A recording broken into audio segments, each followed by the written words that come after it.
Video kali ini berisi tentang percakapan antara konselor dan konseli, yakni siswa berumur 12 tahun bernama Nisa, di mana konselor di sini bertujuan untuk mengatasi masalah kecemasan dan kebingungan siswa tersebut melalui pemikiran yang lebih religius dan rasional.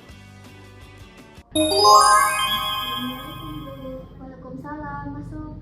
Oh, Nak Nisa ya yang semalam sudah hubungi Ibu? Iya, Bu. Duduk. Iya, terima kasih, Bu. Terima kasih Nak Nisa sudah meluangkan waktu untuk datang ke Ibu hari ini. Bagaimana kabar Nak Nisa akhir-akhir ini? Alhamdulillah, baik, Bu. Senang mendengar kabar Nak Nisa baik hari ini. Jika ada yang ingin Nak Nisa bahas, ingin Nak Nisa ceritakan, atau ada yang ingin Nak Nisa sampaikan, Ibu siap mendengarkan ya, jadi Nak Nisa bisa bercerita dengan nyaman. Iya, Bu, terima kasih. Jadi apa yang membuat Nak Nisa datang ke sini hari ini? Apakah ada yang ingin Nak Nisa bahas? Saya merasa sangat cemas dan khawatir tentang masa depan saya, Bu. Baik, sebelum Ibu lanjut lebih dalam, di sini Ibu akan menyampaikan bagaimana proses konseling ini akan berjalan. Semua yang Nak Nisa ceritakan di sini bersifat rahasia, yang artinya hanya Ibu dan Nak Nisa yang tahu. Kecuali ini berhubungan dengan keselamatan dirimu dan orang lain. Artinya, proses konseling kita ini bukan lagi bersifat rahasia. Dan di sini juga kita akan bekerja sama untuk mencarikan solusi terbaik atas masalah Nak Nisa. Bagaimana dengan pendapat Ibu ini? Apakah Nak Nisa setuju dengan hal ini? Iya, Bu. Bisa Nak Nisa ceritakan lebih lanjut apa yang Nak Nisa rasakan akhir-akhir ini? Saya selalu merasa sangat cemas dan khawatir tentang masa depan akhir-akhir ini, Bu. Saya juga merasa seperti semua yang saya lakukan ini tidak cukup baik, dan ini membuat saya tidak bisa tidur tenang, Bu. Saya mengerti apa yang Nak Nisa rasakan. Terkadang memang banyak orang mengalami kecemasan tentang masa depan, terutama ketika ada banyak tekanan dan harapan dari orang lain.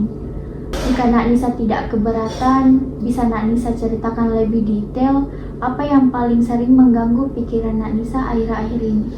Saya merasa bahwa saya mungkin tidak akan berhasil di kemudian hari, Bu.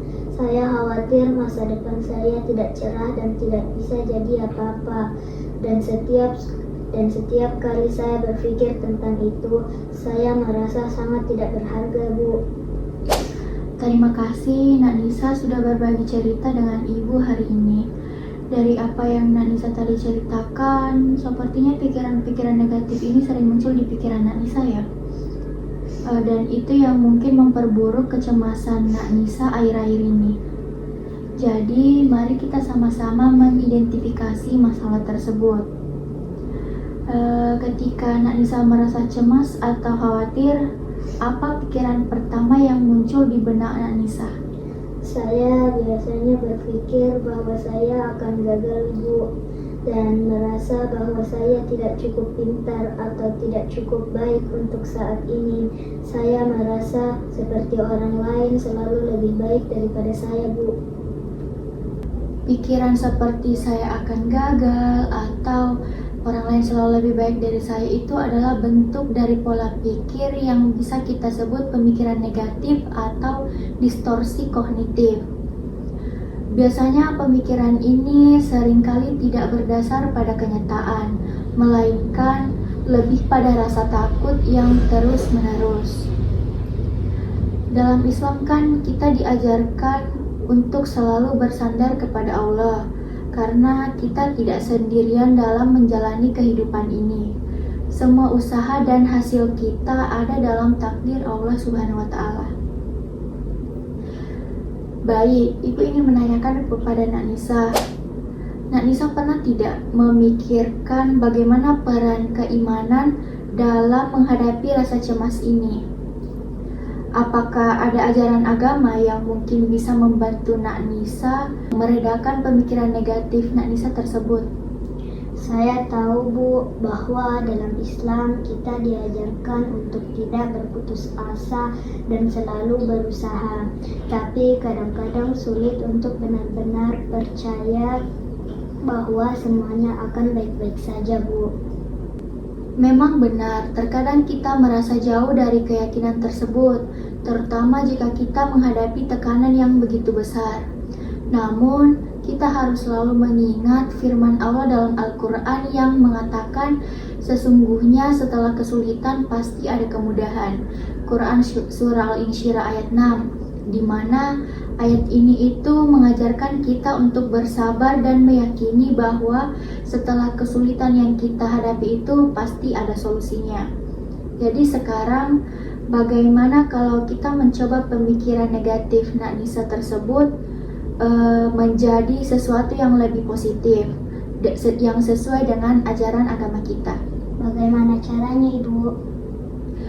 Begini, jadi setiap kali kamu merasa cemas dan khawatir tentang masa depan atau selalu mengatakan saya tidak akan berhasil, coba ganti dengan pikiran saya akan berusaha sebaik mungkin dan Allah akan memberikan yang terbaik untuk saya. Ingat, tugas kita adalah berusaha dan hasilnya adalah hak dari Allah. Dengan mengingat hal ini, kita bisa mengurangi beban pemikiran bahwa kita itu harus selalu sempurna. Sekarang, mari kita coba lakukan teknik yang disebut reframing atau mengubah sudut pandang. Jadi ketika kamu berpikir atau selalu mengatakan saya pasti gagal, itu malahan terfokus pada kemungkinan terburuk.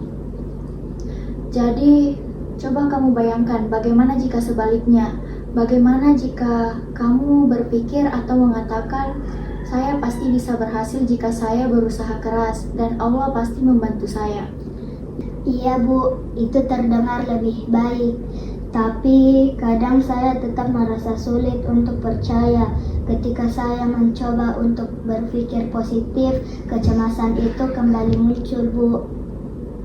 Hal itu wajar terjadi, terutama pemikiran negatif itu kan telah terbentuk dalam waktu yang lama, dan itu bukan hal yang bisa hilang dalam waktu semalam.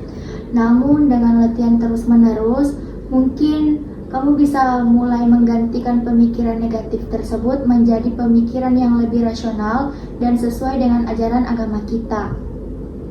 Dan ingat bahwa kita semua ini mempunyai keterbatasan dan Allah tidak akan membebani hambanya di luar kemampuannya. Quran Surah Al-Baqarah ayat 286. Dan ini juga menjadi pengingat kuat agar kita tidak terlalu keras pada diri sendiri. Jadi sekarang mari kita coba latihan. Ketika kamu merasa cemas, pertama-tama tarik napas dalam-dalam dan kamu harus selalu berkata bahwa kamu tidak sendirian. Allah selalu bersamamu. Dan kedua, tanyakan pada dirimu, apakah pikiran ini benar? Apakah ada bukti bahwa saya akan gagal? Atau ini hanya ketakutan saya saja? Jika tidak ada bukti nyata, gantikan pikiran itu dengan kalimat seperti saya akan berusaha dan Allah pasti akan membantu saya. Baik Bu, saya akan mencobanya.